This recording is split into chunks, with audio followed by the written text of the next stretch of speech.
Everyone has the right to a happy life, and I felt very importantly that everyone has it's almost their birthright to have the pursuit of happiness.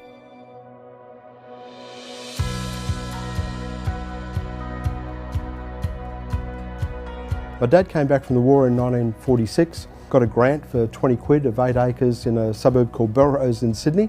20 years later, in 1966, they built a freeway right next to our 8 acres of land, which made it worth an absolute fortune in those days.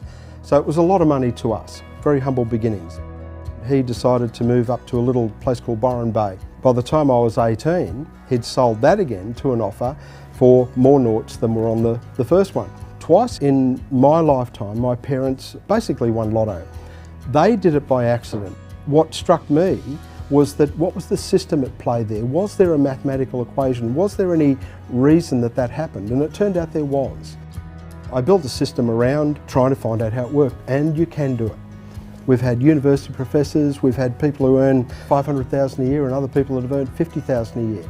But the system, if used correctly, can take all of those people to whatever they want to do.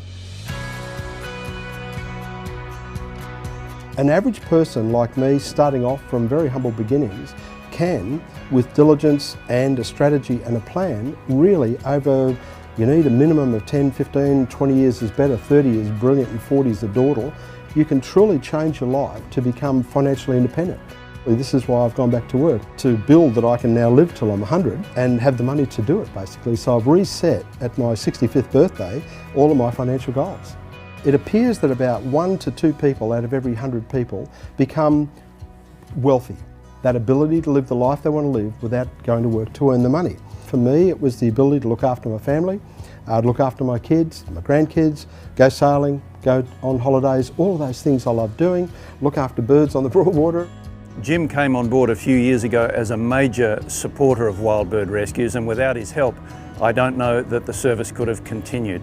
And I've operated a volunteer wildlife rescue service on the Gold Coast for the past 12 years. My service catches almost 600 sick or injured birds every year. I was struggling to get the funding, to get the programs off the ground, and the support of Jim. Now we have more than 35 kids involved in these programs. We rotate through 4 or 5 coaches. You never know, maybe the next Olympic champion will come from here. Most of us work, most of us are married, most of us have got kids, all of those things that are life. So there is a system. I think we've really hit it on the nail on the head, and we've got many, many hundreds, if not thousands of people that are actually following the system as we speak.